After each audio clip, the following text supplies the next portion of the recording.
আসসালামু আলাইকুম এভরিওয়ান। নতুন একটি রেসিপি নিয়ে আবার চলে এলাম আপনাদের সাথে। আজ আমি তৈরি করে দেখাবো বাংলাদেশি রেস্টুরেন্ট স্টাইলে চিকেন ফ্রাই। এটা খেতে খুবই মজা, আর রেস্টুরেন্টে খেয়ে থাকি আমরা প্রায়ই, আর ভালোই লাগে খেতে। তো চলুন দেখা যাক কিভাবে বাসায় এটা তৈরি করা যায়।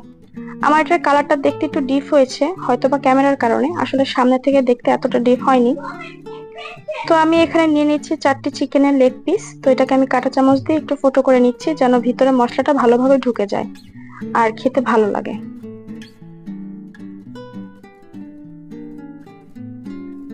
তো এরপর আমি এগুলোর ভিতরে মশলা অ্যাড করব।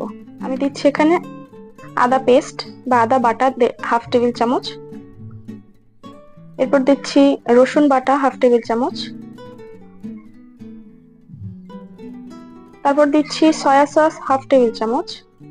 আপনারা এখানে বাড়িয়ে বা কমিয়ে নিতে পারেন মশলাটাকে, চিকেনের পরিমাণ যখন বেশি বা কম হবে তখন। তারপর দিলাম টমেটো সস হাফ টেবিল চামচ এবং red chilli sauce half table চামচ। তারপর দিলাম red chilli powder half table চামচ। ঝালের পরিমাণটা আপনারা আপনাদের পছন্দ অনুযায়ী দিতে পারেন।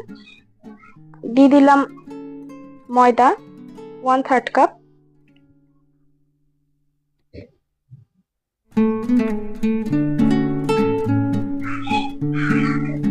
তারপর দিয়ে দিলাম কর্নফ্লাওয়ার 1/4 কাপ।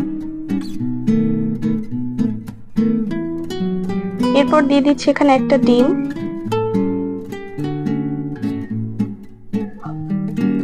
এরপর আমি এখানে দিয়ে দিব লবণ। লবণটা অবশ্যই আপনার স্বাদ অনুযায়ী দিবেন, কারণ আমার যে সসগুলো অ্যাড করেছি সসে অনেক লবণ থাকে, এই জন্য লবণটা আপনারা বুঝে দিবেন। দিয়ে দিলাম কালো গোলমরিচের গুঁড়া। এটাকে ভালো করে মেখে রেখে দিতে হবে 20 মিনিটের জন্য। এরপর দিয়ে দিচ্ছি আমার হোয়াইট ভিনেগার বা লেমন জুস, যেটাই থাকে সেটাই হাফ টেবিল চামচ। তো 30 মিনিটের জন্য রেস্টে রেখে দেওয়ার পর এখানে আসলাম তেলটা গরম করতে। তো তেলটা আমি গরম করব এমন একটা পর্যায়ে দেখেন আমি শাঁসলিক দিয়ে চেক করে নিচ্ছি। যখন শাঁসলিকটা ডুবানোর পর এভাবে বুদবুদ উঠতে থাকবে, তখন বুঝতে হবে তেলটা গরম হয়ে গিয়েছে। তো এই পর্যায়ে আমি আমার চিকেনটাকে দিয়ে দিব। অবশ্যই চেষ্টা করবেন আপনারা ডুবো তেলে ভাজতে, এবং তেলটা যেন খুব বেশি পরিমাণে গরম থাকে। ডুবো তেলে আর বেশি পরিমাণে গরম তেলে যখন আপনারা এটা ভাজবেন, তখন ভিতরটা সিদ্ধ হবে এবং জুসিনেসটা থাকবে, ড্রাই হয়ে যাবে না, আর লেগেও যাবে না, পুড়েও যাবে না। আর চেষ্টা করবেন অবশ্যই বড় একটা হাঁড়িতে দেওয়ার জন্য, যেন একটার সাথে আরেকটা লেগে না যায়। আমি এখানে কোনো ফুড কালার কিন্তু ইউজ করিনি। এরপরও দেখা গিয়েছে হয়তো বা ক্যামেরার কারণে এটা খুব বেশি ডিপ দেখা গিয়েছে। আর এটা যে দেখতে পাচ্ছেন এটা হয়তো পড়েনি, আপনারা হয়তো ভাবতে পারেন এটা পড়ে গিয়েছে, এটা পড়েনি, নিচটা আগে লেগে গিয়েছে এর জন্য, কিন্তু পড়েনি। তো এই তো এইভাবে আমি এটাকে 4 মিনিটের মতো ভাজার পরে এটাকে আমি তুলে নিচ্ছি। এটাকে একটু ঠান্ডা করে নিব, তেলটাও ঠান্ডা হবে, এটাও ঠান্ডা হবে। তো এটা ঠান্ডা করতে করতে আমি এখন চিকেনটাকে একটু কাঁটা চামচ দিয়ে আবার ফুটো করে নিব, যেন ভিতরে ভালো মতো এটা সিদ্ধ হয়, ভিতরটা যেন কাঁচা না থাকে। এই জিনিসটা আপনারা অবশ্যই করবেন। আর এই কাজটা করলে দেখা যায় চিকেনের ভিতরে অনেক সময় আমরা রেস্টুরেন্টে খেলে দেখি ভিতরে ব্লাড দেখা যায় বা ভালো মতো এটা সিদ্ধ হয়নি। তো সেটা দেখতে খুবই খারাপ লাগে এবং খেতে কেমন জানি লাগে। তো এজন্য আপনারা এই কাজটা অবশ্যই করে নেবেন। তো 4 মিনিট পরে আমি এটাকে আবার তেলে ছেড়ে দিব।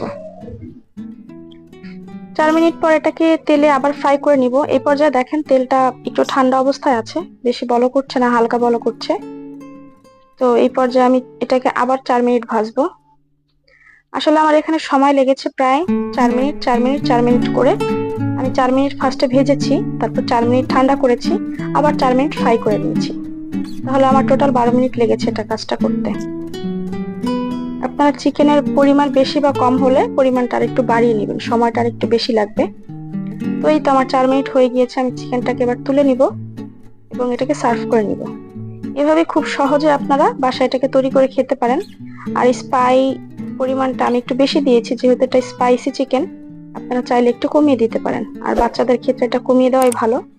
তো এই তো, যদি আমার ভিডিওটি ভালো লাগে তাহলে লাইক কমেন্ট শেয়ার করতে ভুলবেন না, এবং অবশ্যই সাবস্ক্রাইব করবেন। আশা করছি আমার আজকের ভিডিও আপনাদের কাছে ভালো লেগেছে। তো ধন্যবাদ, আল্লাহ হাফেজ।